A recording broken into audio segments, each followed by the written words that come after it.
Have you ever found yourself constantly being the one who bends, adjusts, and sacrifices just to keep the peace? The one who's always there, always helping, always nice, no matter what it costs you.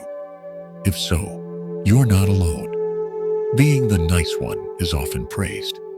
You're seen as thoughtful, selfless, kind-hearted. But behind the compliments, there's a reality that's rarely discussed. What happens when niceness becomes a burden? When kindness becomes your prison?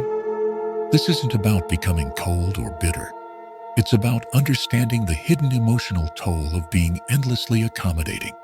Because deep down, you probably know something's not right. You feel drained, invisible, maybe even resentful. Today we're revealing the 7 hidden truths about always being the nice one, and why it may be time to choose you for a change. 1. Niceness is often rooted in fear, not love. At first glance, niceness seems noble, helping others, avoiding conflict, making everyone feel comfortable. But what if the real reason you're nice is because you're scared? Scared of rejection, scared of upsetting someone, scared that if you don't please others, you'll be left alone. Many nice people learned early on that love was conditional, that being agreeable earned them affection, approval, or even safety.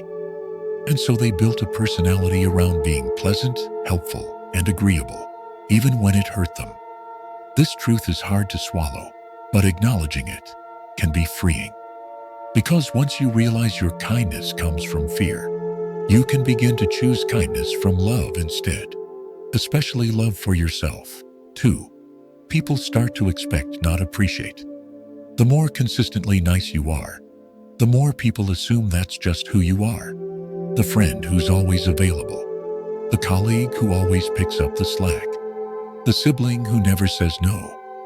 Over time, what was once appreciated becomes expected. Your kindness turns invisible.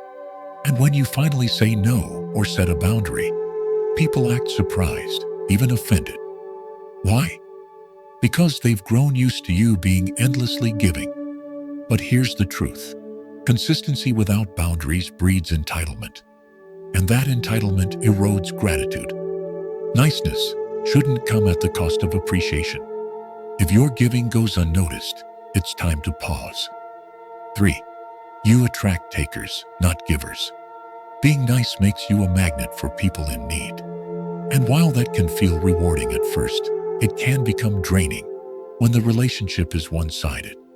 Takers, whether intentional or not, gravitate toward givers.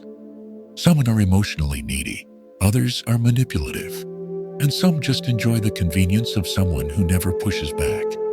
You may find yourself surrounded by people who only call when they need something, who talk endlessly about themselves but never ask how you are, who expect you to be there but vanish when you're the one in need. Being nice doesn't mean being available to everyone. Your energy is precious. Learn to share it with those who reciprocate. 4.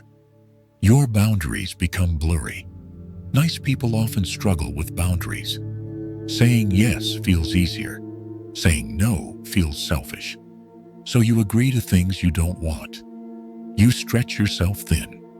You absorb others' emotions as if they were your own. The more you do this, the more disconnected you become from your own needs. Your voice gets quieter.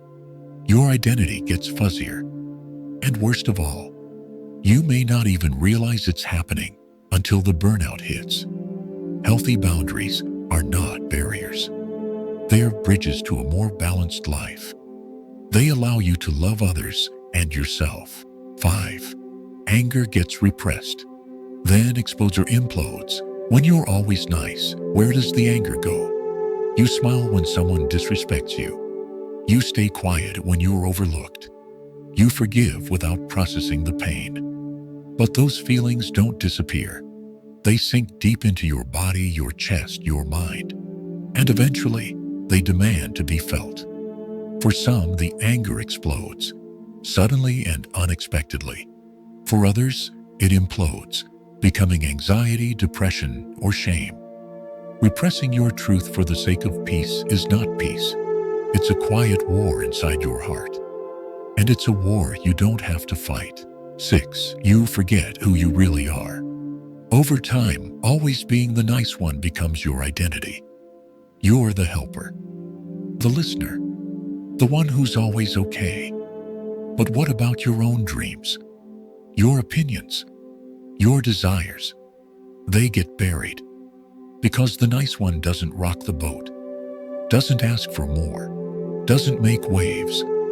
Eventually, you may wake up and realize you've lost touch with who you really are. Reclaiming your identity means reconnecting with what you love, want, and feel. Not just what others need from you. 7. Not everyone deserves your kindness. Here's the hardest truth of all. Not everyone is worthy of your time, energy, or kindness. Some people take advantage, some manipulate, some simply don't care. Being endlessly nice doesn't make you a better person. It makes you an easier target. It's okay to be kind selectively, to discern who deserves your loyalty, to choose peace over people-pleasing. You are not unkind for protecting your light. Conclusion. If these truths hit home, you're not alone. Many of us were taught to equate kindness with worthiness, to believe that if we're always nice, we'll be loved. But love that demands self-erasure isn't real love. Here's a recap. 1. Niceness often comes from fear. 2. People start to expect it. 3. Takers replace givers. 4. Boundaries disappear. 5. Anger builds. 6. You lose yourself. 7. Not everyone deserves your kindness. You were never meant to be a doormat. You were meant to be a person with needs, boundaries, and a voice. Being kind is beautiful, but kindness without self-respect is self-abandonment. It's time to choose yourself too, because being the nice one shouldn't mean being the forgotten one.